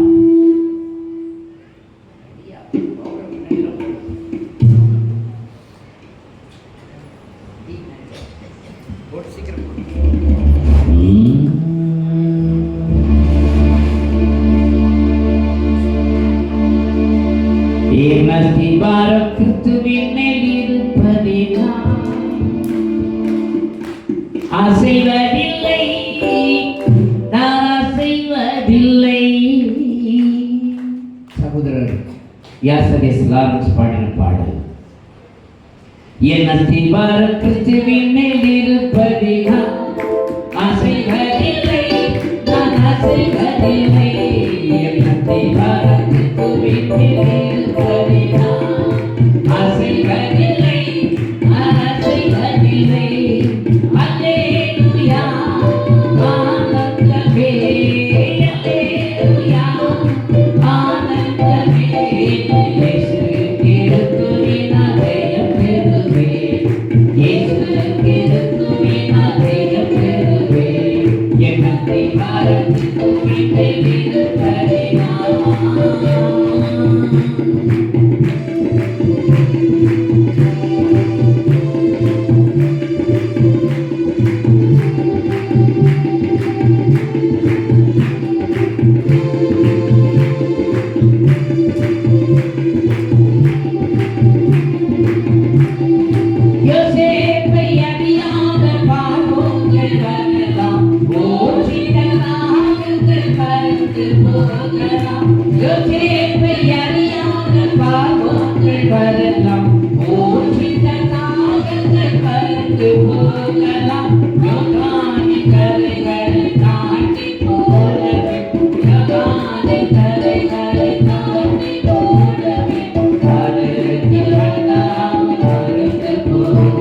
அன்பானவர்களே, பயம் உங்களுக்கு வரவே கூடாது. தேவாலயத்தில் புதிய நெருப்பு, புதிய அபிஷேகம் ஒவ்வொரு நாளும் பரிசுத்த பவுல் சொல்றார், நான் லட்சக்கணக்கான ஆயிரக்கணக்கான அந்நிய பாஷை வரங்கள், அது அந்நிய பாஷைங்கிறது வரம், நான் பேசிக்கிட்டே இருக்கிறேன், அதெல்லாம் வரம். அன்பானவர்களே, நான் இப்படிப்பட்ட ஒரு புதிய அபிஷேகத்தை இன்னைக்கு நான் பெற்றிருக்கிறேன் பரிசுத்த பவுல் சொல்றார். ஆனால் அவர் அடுத்து பார்த்து என்ன தெரியுமா சொல்லுவார், நான் ரட்சிக்கப்பட்ட தேவ ஜனங்களை அடித்தவன், காயப்படுத்தினவன், கொன்றவன், அவர்களை எதிர்த்து நின்றவன், கிறிஸ்துவுக்கு புறம்பானவன், நான் கிறிஸ்துவின் போச்சேவகன் என்று சொல்வதற்கு கூட தகுதியற்ற ஒரு பாவி. தன்னை எந்த அளவுக்கு தாழ்த்துறார் தெரியுமா? தன்னை தாழ்த்துகிற மனிதனை கர்த்தர் உயர்த்துகிறார். நீ பயப்படணும், நீ கிறிஸ்துவுக்காக பயப்படணும். அந்த புதிய நெருப்புல தூப வர்க்கமாய் உன்னை இடும் பொழுது நீ புசுங்கி போய் நிறமற்ற வித்தியாசமான ஒரு தூப ஸ்தம்பமாய் மேலே நீ ஆவியாய் கீழே தேவனுடைய சமூகத்திற்கு நேராக போக வேண்டும். சில சமயத்தில் இன்னைக்கு நான் சமணர்கள் தான் சொன்னேன், உடைவுகள் வருவது தேவனுக்கு சகதியானது தான். அண்ணாருடைய கர்ப்பத்தை கர்த்தரே அடைத்து வைத்திருந்தார்.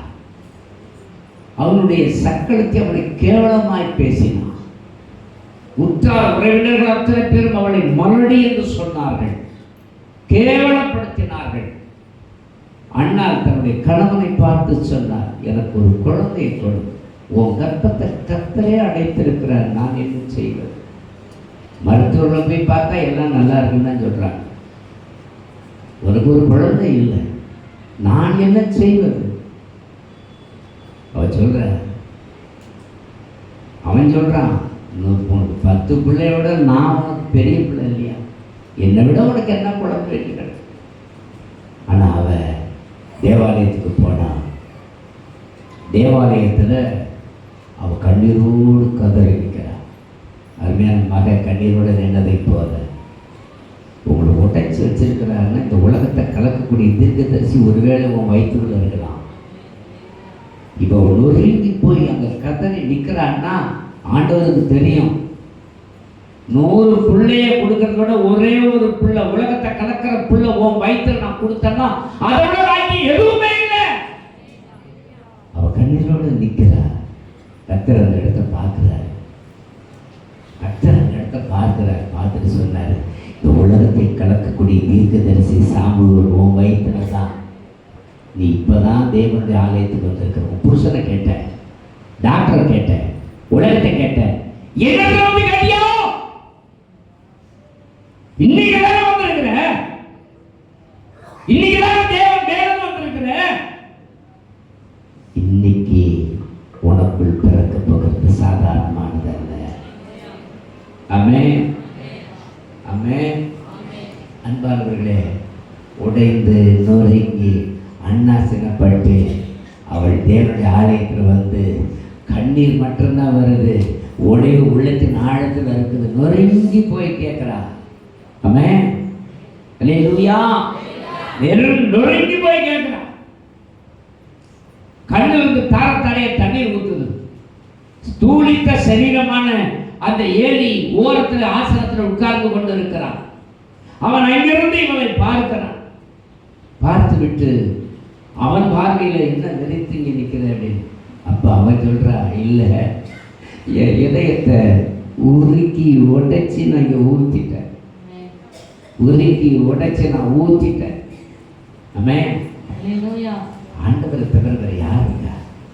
அருமையான சகோதரர் மோசஸ் ராஜசேகர் அருமையான ஒரு பாடலை பாடியிருக்கிறார். என்ன பாட்டு? திக்கற்ற பிள்ளைகளுக்கு சகாய நீரோ. அந்த பாடல் வரிகளெல்லாம் கேட்குறப்ப என் உள்ளத்தின் ஆழத்தில் ஒரு பெரிய உடை இருக்கும். எனக்காகவே என் தேவன் இருக்கிறார். ஆமென். அது ஒரு வரி வந்து பாருங்க. என்றைக்கும் மறந்திருப்பீரோ, தூரத்தில் விட்டு விடுவீரோ, என்றைக்கும் மறந்திருப்பீரோ,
சாமுவேல் 1வது அதிகாரம் முழுதும் அதை குறித்து தான் சொல்லுகிறது. அதன் பிறகு அவள் துக்கமுகமாயில்லை. ஒரு குமாரனை பெற்று பால் மறந்த உடனே தேவனுடைய ஆலயத்தை விட்டுட்டு ஓடியே போயிட்டா. ஆண்டவர் அவளை மறக்கல, திரும்பவும் 5 பிள்ளைகளை கொடுத்தார். கரங்களை தட்டி ஆண்டவருக்கு நன்றி வழிகளை ஏறெடுக்க. தேவனிடத்தில் ஒன்று கொடுத்தோம்னா, ஒன்று கொடுத்தா அவர் எத்தனை கொடுப்பாரு? 5 கொடுப்பாரு. ஒரு அலையிலே சொல்லுங்க பார்ப்போம். அல்லேலூயா. எனக்கு ஆசை, கர்த்தருடைய ஊழியத்தை சாதாரண செய்யக்கூடாது. உங்களை எதிர்பார்த்து நான் என்னைக்குமே செய்ய மாட்டேன். ஆனால் வசனம் என்ன சொல்றதுன்னா, உன் பிள்ளைகளை கொண்டு நீ போஷிக்கப்படணும். எனக்கு கிட்டத்தட்ட 1,70,000 ரூபாய்க்கு மேலே செலவு இந்த வருஷத்தில். எப்படி ஆண்டவர் மீட் பண்ணுறாருன்னு தெரியல. ஆனால் நீங்கள் கொடுத்தது 60,000-70,000 ரூபாய் தான் இருக்கும். ஆனால் மீதி உள்ள தொகைகள் எல்லாம் ஆண்டவர் எப்படி சந்திக்கிறாரு நீங்கள் பாருங்க. நம்ம கொடுத்தா உங்களுக்கு 5 மடங்கு, இல்லைன்னா எனக்கு 5 மடங்கு ஆண்டவர் என்ன கொடுப்பாரு. ஒரு அழகிய சொல்லுங்க பார்ப்போம். நம்ம குடும்பத்தின் நிகழ்வுகளில் ஒரு திருமணம் செய்கிறதுனா கையில் பணத்தை வச்சு செய்ய மாட்டான். எப்படியாவது செஞ்சு ஆகணும்னு தான் செய்வான். உங்கள் பங்கை நீங்கள் நிறைவேற்றும் பொழுது தான் உங்களுக்கு ஆசீர்வாதம். அது நீங்கள் நிறைய அல்லது குறைய எப்படி செய்கிறீர்களோ கர்த்தர் கணக்கில் வைத்திருக்கிறார். அன்பானவர்கள், பயக்கூடாது. ஊழியன்னு செஞ்சா சிறப்பாக செய்யும். இந்த ஆலயத்தை 2 கீத்து கொட்டகை கட்டி பிடிச்சிட்டோம். பக்கிசாமி பிரதர் தான் பிரம்மாண்டமான 2 கீட்டு கொட்டகையை அழகாக ஜோசப் பக்கிசாமி பிரதர் கட்டினாங்க. பார்க்குறவங்களாம் மலைச்சு பார்த்தோம். ஆஹா, சினிமா கொட்டாயை கட்டிட்டு இருக்காங்க பிள்ளைக்கு தேடல். அந்த கொட்டாயை கட்டி பிடிச்சாச்சு. மேலே ஷீட் போட்டு காசு இல்லை. என்னென்னமோ பார்த்தேன், தலை குப்புற கட்டி விழுந்து பார்த்தேன், ஒன்றும் நடக்கலை. திடீர்னு ஆவியானவர் சொன்னார், உன்கிட்ட என்ன இருக்கு அதை செய்யினார். என்கிட்ட டீசல் புல்லட் தான் இருக்கு, அதை கொடுத்துருனார். 12,000 ரூபாய்க்கு அந்த டீசல் புல்லட்டு கொடுத்தார். அதை விற்று கொடுத்தோம் 4,000 கமிஷன் தான். போய் தொலைடான்னு 8,000 ரூபா வந்துச்சு. அந்த 8,000 ரூபா கொண்டு தான் ஷீட்டை போட்டேன். ஒரு அழிவியை சொல்லுங்க பார்ப்போம். என்ன ஆண்டவர் குறைய விடலை, அதை விட பல மடங்கு வண்டிகளை கொடுத்துக்கிட்டு தான் இருக்கிறாரு. ஒரு அழிவியை சொல்லுங்க பார்ப்போம். ஒரு 2-3 மாதம் சைக்கிள் ஒரு மனுஷனுக்கு ஒரு மனுஷன் எனக்கு 2,000 ரூபா கொடுக்கணும், வீட்டு அட்வான்ஸ் கொடுக்கணும். தந்திரமாக அவர் என்ன பண்ணார், அவர் வீட்டில் நிறுத்தி வச்சிருந்த ஒரு பழைய சைக்கிள் தூக்கி என்கிட்ட கொடுத்தார். கர்த்தருக்கு சோதரன்னு சொல்லிட்டு நானும் என் மனைவி சைக்கிளில் தான் போக ஆரம்பித்தோம். ஊழியக்காரங்களாம் எங்களை பார்த்தாங்க. சே, ஆர்ஜேஆர் செல்வம் புல்லட் பாஸ்டர்னு பேர், இப்போ சைக்கிள் பாஸ்டர் ஆகிட்டார் யாரு கிண்டல் அடித்தாங்க. கவலையே படலை. அடுத்தது ஒரு ஸ்கூட்டி வந்துச்சு, அடுத்தது ஒரு சுசுகி வந்துச்சு, அடுத்தது ஒரு பைக் வந்துச்சு, இன்றைக்கி கார் வந்துச்சு. இன்றைக்கி எது வேணாலும் ஃப்ளைட்டை கூட ஆண்டவர் கேட்டால் கொடுப்பாரு. ஆனால் கேட்க மாட்டேன், எனக்கு தேவைன்னா அவர் செய்வார். ஒரு அழிவையை சொல்லுங்க பார்ப்போம். அல்லேலூயா, அல்லேலூயா. தேவனுக்காய் கொடுத்தவன் ஒரு நாள் கொடுக்கறதுல பயப்படாது, தைரியமாக கொடுங்க. நீங்கள் எந்த அளவுக்கு விதைக்கிறீங்களோ அந்த அளவுக்கு அறுக்க முடியும். கொடுக்கிறவன் கர்த்தர். அல்லேலூயா, அல்லேலூயா, அல்லேலூயா. அன்பானவர்களே, தேவனுடைய சமூகத்தில் தேவ தூதன் சொல்றான், உன்னையே உருக்கின ஆசாரியன் என்ன சொன்னான், பிரதான ஆசாரியன் என்ன சொன்னான், உனக்கு ஒரு குமாரன் இருந்தால் அவனை கொண்டு வந்து உதவிக்கு வைத்து இங்கே நீ பலிபொருட்களை செலுத்தி இருக்கலாமே, உனக்கு குமாரன் இல்லை என்கிற ஏக்கம் இருக்கிறது. என் அன்பு மகன் சகரியா, உனக்கு ஒரு குமாரன் பிறப்பான், அவனுக்கு யோவான் என்று பெயரிடுவாயாக, அவனுக்கு யோவான் என்று பெயரிடுவாயாக. அவன் ஆண்டவரை பார்த்து சொன்னான். சாதாரணமாக சொல்லலை, வயது முதிர்ந்துட்டேன்றதுக்காக சொல்லலை. இதோட எனக்கு ரிட்டையர்மெண்ட் பீரியட், இந்த பாக்கியம், இந்த தூப வர்க்கத்தை செலுத்தக்கூடிய பாக்கியம் உலகத்தில் யாருக்குமே கிடைக்காது, எனக்கு கிடைத்திருக்கிறது. ஆனால் எனக்கு முன்னாடியே ஒரு பிள்ளை இருந்திருந்தா அவன் எனக்கு உதவி செஞ்சிருப்பாவே. ஆண்டவர் சொன்னாரு, இதெல்லாம் ஒரு பெரிய வேலையே இல்லை. அதுதான் ஆண்டவர் சொன்னாரு, இந்த தேவாலய ஒரு கல்லின் மேல் ஒரு கல் இராதபடி இடிக்கப்படும் காலம் வரும். கிறிஸ்துவுக்கு பிறகு 70ஆம் வருஷத்துல தீர்த்து ராயனால் அந்த ஆலயம் இடிக்கப்பட்டு சுத்தமா தவிடுபடியா போச்சு. யூதர்கள் ஓட்டம் கூட தேசத்துல இருக்க முடியல. அன்பானவர்களே, கர்த்தர் சொன்னார், சகரியா பயப்படாத, லேட்டா கொடுத்தாலும் லேட்டஸ்டா கொடுப்பேன். உனக்கு கிடைக்கிற அந்த பிள்ளைகளுடைய பேர் யோகா. அவனை நீ நம்பல, நீ ஊமையை தான் இருப்பேன். ஒரு அல்லேலூயா சொல்லுங்கப்பா. பயப்படாதே. அடுத்தது சந்தோஷமா மகிழ்ச்சி. அவன் நிமித்தம் ஒரு சந்தோஷம், அவன் நிமித்தம் ஒரு மகிழ்ச்சி. இது ஒரு சாதாரண மகிழ்ச்சி அல்ல, சாதாரண சந்தோஷம் அல்ல, ஒரு எளிய காரியத்தில் கிடைப்பது சந்தோஷம் அல்ல. பிள்ளைகளுக்கு சாக்லேட் எடுத்தோட 5 ஸ்டார் வாங்கி கொடுத்தாங்க. அந்த 5 ஸ்டாரை எங்களுக்கெல்லாம் எப்படி வருது நீங்கள் சிந்திச்சு பார்க்குறீங்களா? எல்லாமே உங்களுக்கு நாங்கள் செய்கிறோம். ஆனால் கொடுக்க எந்தெந்த இடங்களிலிருந்து வரணுமோ அங்கங்கிறதுலாம் ஆண்டவர் கொடுக்குறாரு. அன்பானவர்களே, நாங்கள் அந்த காரியங்களெல்லாம் செய்ய ஆரம்பிக்கிறோம். மகிழ்ச்சி வந்து சின்ன சாக்லேட்டு 5 ஸ்டாரை ஜோசப் பெக்கிசாமி பேரன் அவன் என்ன வேலை செஞ்சான்னு தெரியல. அவன் அங்கேருந்து ஒடியாந்து இப்படி நேட்டுறான். அவனும் ஒன்று வாங்கிட்டு போயிட்டான். எனக்கு அன்பானவர்களே, அது உங்களுக்கு எனக்கும் ஒரு சாதாரண காரியம். ஆனால் அவனுக்கு ஒரு பெரிய சந்தோஷம். ஏன்னா அவன் போய் கடையில் வாங்க முடியாது. அவங்க அப்பா விடுவாங்களா, தாத்தா விடுவாங்களா? ரோட்டில் போய் சைக்கிளையும் காரையும் பார்க்கறதுக்கு அவங்க தாத்தா யோசிக்கிறாரு, தூக்கிட்டு போக மாட்டேங்கிறாரு.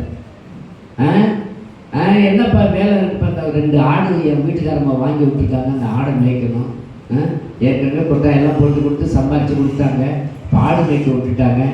அந்த அம்மா ஒரு ஆடு மேய்க்க விடணும். டிவி கொட்டாயை திறந்து வச்சுட்டு பார்க்குற அந்த அம்மாவை ஆடு மேய்க்க விட்டாதான் சரியாக வரும். அல்லேலூயா.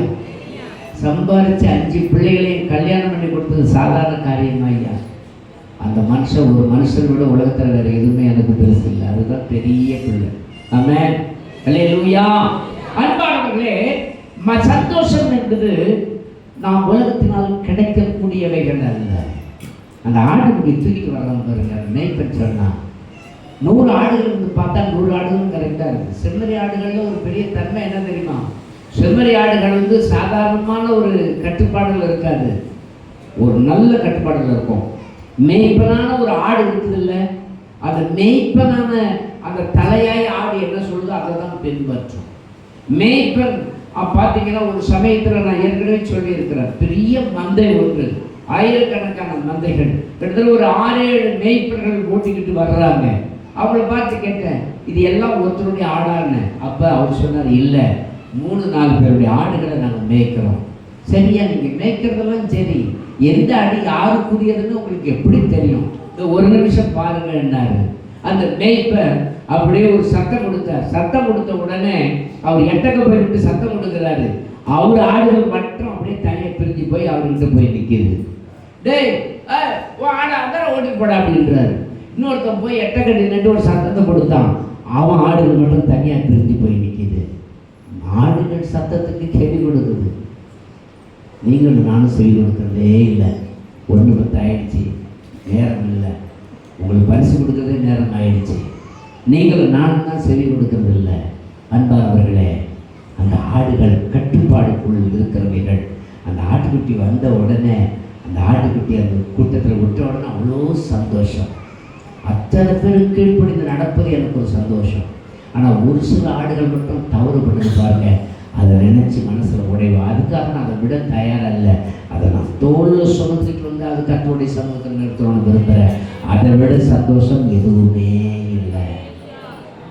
அல்லேலூயா, அல்லேலூயா, அல்லேலூயா, அல்லேலூயா, அல்லேலூயா. எனக்கு அன்பானவர்களே, உங்களுடைய சந்தோஷம் தான் முக்கியம். அந்த சந்தோஷத்தை கர்த்தர் இன்றைக்கு தரப்போகிறார். சந்தோஷம், மகிழ்ச்சி, இவைகளை குறித்து அடுத்த வார்த்தைகள் நாம் கர்த்தருக்கு சுத்தமான சிந்திப்போம். ஆனால் ஒன்று, பயப்பட வேண்டாம். உன்னை சுற்றி வருகிற சாபங்களை குறித்து பயப்பட வேண்டாம். உன்னை சுற்றி வருகிற பாவங்களை குறித்து பயப்பட வேண்டாம். உன்னை சுற்றிலும் வருகிற வறுமையை நினைத்து கவலைப்பட வேண்டாம்.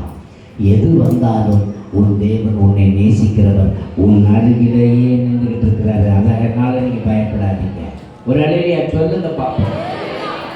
கடந்த புது வருட ஆராதனையில் அருமையான ஒரு தம்பதி லேட்டாக வந்தாங்க. அசோகன்னு பேர். அவங்களுக்கு கடைசியில் சேர் எடுத்து போட்டேன். அவர் வந்து முன்னாடி இருந்த விரைவு போக்குவரத்து கழகத்தினுடைய நாகப்பட்டினம் இப்போ ஒருங்கிணைந்த மாவட்டம். அந்த ஒருங்கிணைந்த மாவட்டத்தினுடைய தலைவராக இருந்தவர், போக்குவரத்து கழகத்தினுடைய தலைவராக இருந்தவர். அவருடைய வாழ்க்கையில் ஒரு திருமணம் செய்தார். மனைவி சூசைட் பண்ணிக்கிட்டாங்க. சூசைட் பண்ணிட்டு இவர் தான் கொண்டுட்டான்னு சொல்லிட்டு சொந்த அக்கா மகன் இவர் மேலே கேஸை கொடுத்து வேலை போயிடுச்சு. வேலை போனாலும் இவரை ஜெயிலில் போட்டாங்க. எல்லாமே ஒரே நாள் முடிவெடுத்து போயிடுச்சு. இவருக்கு வழிகாட்டினது இவரை போல தோல்வியிலிருந்து ஒரு குடும்பம். அந்த குடும்பம் வழிகாட்டி அவர்கள் இவரை அழைச்சிக்கிட்டு சபைக்கு வர்றாங்க. மாம்பரி தாடியோடு வர்றாரு. வரும் பொழுது சொன்னார், ஐயா நான் ஜாமீனில் வந்திருக்கிறேன். என் ஜாமீன்லாம் எனக்கு பெருசு இல்லை. நான் அடிமைத்தனமாக போயிருக்கிறேன், அதெல்லாம் பெருசு இல்லை. நான் எந்த அளவுக்கு உயர்ந்த இடங்களில் இருந்தானோ எல்லாவற்றையும் நான் இழந்துட்டேன். எனக்கு யாருமே இல்லை. என் மனைவி அவங்க மனநோயால் இருந்தாங்க, நான் தான் கொண்டுட்டேன்னு என்ன சொல்கிறாங்க. இந்த தீரா பழி என்னை கொடுமைப்படுத்துது. ஒவ்வொரு நாளும் தூங்க முடியாமல் தவிக்கிறேன். ராத்திரி ஃபுல்லாக உட்கார்ந்துருக்கிறேன், பகல் முழுவதும் உட்கார்ந்துருக்கிறேன். எனக்கு வழியே இல்லை, நொறுங்கி போய் நிற்கிறேன். என்னை யார் காப்பாற்ற முடியும்? என் பயத்தை விட்டு யார் விடுதலை செய்ய முடியும்? நான் இடத்துல சொன்னேன், உன் பயமாவது மண்ணாங்கட்டியாக இருந்தேன். இப்படி இருந்தேன். என்ன சொல்கிறீங்க? நீங்கள் விடுவிக்கப்படுவீங்க, திரும்ப போஸ்டிங் வரும். எவன் உன் மேலே கம்ப்ளைண்ட் பண்ணான்னு அவனே உங்ககிட்ட மன்னிப்பு கேட்பான். அவர் சொல்லிட்டு போனார், அன்றைக்கி ராத்திரி லேட் ஆகிடுச்சுனால நான் போயிட்டேயா அப்படின்னு சொல்லிட்டு வந்து திரும்ப 2000 ரூபா காணிக்க கொடுத்துட்டு அவர் சொல்லிட்டு போகிறாரு. என்ன சொன்னார்னு என் மனைவியிடத்திலே கேட்டு பாருங்க. ஒரே ஒரு வார்த்தை தான் சொன்னார். பஸ் அதாவது சத்தியலுக்கு எழுத்தாப்புல கடையில் நின்றுக்கிட்டு ஒரே ஒரு வார்த்தை என்ன சொன்னாரா? அவருடைய அழைத்து வந்த நண்பரை பார்த்து சொன்னாராம், பாஸ்டர் எனக்கு இந்த பிரச்சனைக்கு விடுதலையாகவும் சொன்னால் நான் நம்புவேன், விடுதலையாகவும் போஸ்டிங் கிடைக்கும். எவன் உன் மேலே கம்ப்ளைண்ட் பண்ணால் அவன்கிட்ட ஒன்று மன்னிப்பு கேட்பான்னு சொல்கிறாரு. நடக்குமான்னாராம். அவர் சொன்னாராம், என் வாழ்க்கையில் ஆண்டவர் நடத்தினார், உன் வாழ்க்கையை நடத்துவாருன்னாராம். ஒரு நிலையில் சொல்லுங்க பார்ப்போம். அதே மாதிரி திரும்பவும் சிஆர்சியில் போஸ்டிங் கிடச்சிது. போஸ்டிங்கில் திரும்ப மேனேஜர் ஆனார். அது மாத்திரமல்ல, எவர்கள் அவன் மேலே கம்ப்ளைண்ட் பண்ணாங்களோ அந்த கம்ப்ளைண்ட் வாபஸ் வாங்கினா இவர்கிட்ட கால் விழுந்து மன்னிப்பு கேட்டு, தவறு என் மகத்தை செஞ்சது தப்பு, மனக்குழப்பம் மன்னிப்பு கேட்டாங்க. 3வது திருமணமாகி ஒரு ஏற்ற திருமணம் பண்ணியிருக்காங்க. அவங்க எஸ்ஐயா இருக்காங்க. அவங்க கணவன் மனைவியாக தான் ஜெபம் பண்ணிட்டு போனாங்க, மன்னிப்பு போட்டு ஜெபம் பண்ணிட்டு போனாங்க. அப்போ தான் அவங்க சொன்னாங்க, இந்த இயேசு எங்களையும் விடலை, அவர் எங்களுக்கு தேவைன்னு சொன்னாங்க. பயப்படாத, உன்னை எது தொடர்ந்து வந்தாலும் என் தேவன் அதை வெட்டி போடுவார், தூக்கி போடுவார். பயத்தை புறம்பே தள்ளுங்கள், கிறிஸ்துவை உடன் பிடித்துக் கொள்ளுங்கள். உங்களுடைய எல்லாவற்றிலையும் அவர் விடுதலை கொடுக்க போதுமானவராக இருக்கிறார். எத்தனை பேர் நம்புறீங்க? கரங்களை தட்டி ஒரு அலைகளை சொல்லுங்க பார்ப்போம். எனக்கு தெரியும், ஒரே ஒரு சம்பவத்தை சொல்லி முடிக்கிறேன். சகோதரி விக்டோரியா வந்திருக்காங்க. சொல்லுவாங்க, என்ன அது ஆண்டவர் இருக்காரான்பாங்க. ஏன் சொல்கிறீங்க? குடிச்சிட்டு அந்த மனுஷன் படுத்துற பாடு சரியில்லை, சம்பாதிக்கிற காசெல்லாம் குடியில போகுது. நான் என்ன பண்ணுவேன்? என் மக தவிக்கிறா, என் மக கண்ணீர் விடுறா, எனக்கும் வேதனை வேதனை. இந்த நிலைமை எப்போ மாறும்? பயங்கரமா நல்ல ஒரு சமையல்காரர், குடிக்கலன்னா அந்த வெள்ளை வேஷ்டி சட்டை குறையாது. கட்சியில் ஒரு முக்கியமான டிஎம்கேல முக்கியமான ஒரு பொறுப்பில் இருந்தவர், அதுக்காக நிறைய செலவழித்தவர். குடி ரோட்டில் கிடத்தி விடுது. அந்த பயத்திலிருந்து விக்டோரியாவை காப்பாற்றினார். அந்த மனுஷன் இங்கே தான் இருக்கார். நெல்லுங்கய்யா, இந்த பாருங்க, வெள்ளை குறையுதா, வேஷ்டியில் வெள்ளை குறையுதா, சட்டையில் குறையுதா? அந்த மனுஷனையும் செயின் குடிகாரனாக இருந்த மனுஷனை உயிரோடு ஆண்டவர் எழுப்பினார்னா உங்கள் வாழ்க்கையை மாற்றுவாரா, மாற்ற மாட்டாரா? கண்டிப்பாக மாற்றுவார். ஆமென். ஒரு அணிலே சொல்லுங்க, ஆண்டவர் அவர்களை சந்தித்தவர் உங்களையும் சந்திக்க போதுமானவராக இருக்கிறார். ஆமென். அல்லேலூயா, அல்லேலூயா, அல்லேலூயா, அல்லேலூயா. ஆமென். பயங்கர குடிகாரர் ஜான் பிரிட்டோ, நில்லுங்கய்யா. பயங்கர குடி. இங்கே சபைக்கு வந்த பிறகு குடியில் மாறல. ஆனால் இன்னைக்கு ரட்சிப்பை நடத்தி ஞானஸ்தானத்தில் கற்ற கொண்டு வந்திருக்கிறார். சொல்லுங்க, நம்முடைய ஐ ஹாஸ்பிட்டலில் உட்பட்ட சகோதரியுடைய கணவர், அந்த சகோதரி கண்ணீர் விடுவாங்க, என் வீட்டுக்காரர் மனம் திருப்பணியா, கத்தர் மாற்றுவார். அந்த பயம் குடியிலிருந்து கத்தர் விடுதலை செய்கிறது நம்முடைய தேவை. ஒரு அழிலையை சொல்லுங்க பார்ப்போம். நாம் ஜெபிக்கலாமா? நேரம் கடந்து போச்சு. தயவுசெய்து மன்னித்து கொள்ளுங்கள். 1:17 ஆயிடுச்சு. நாம் ஆண்டவருடைய கருத்தில் ஒப்புக் கொடுப்போம். கர்த்தர் மாற்றுகிறவர். அவருடைய கிருபையினாலே உங்களையும் என்னையும் ஆசீர்வதிக்கிறார். நீ எதற்கெல்லாம் பயந்தாயோ அவைகள் எல்லாம் ஓடி போய்விடும். உனக்காக அவர் ஜீவனோடு இருக்கிறார். அல்லேலூயா, அல்லேலூயா, அல்லேலூயா. ஏவப்பட்டவர்களை ஒருவர் சுருக்கமாய் ஜெபிப்போம். அல்லேலூயா, அல்லேலூயா, அல்லேலூயா.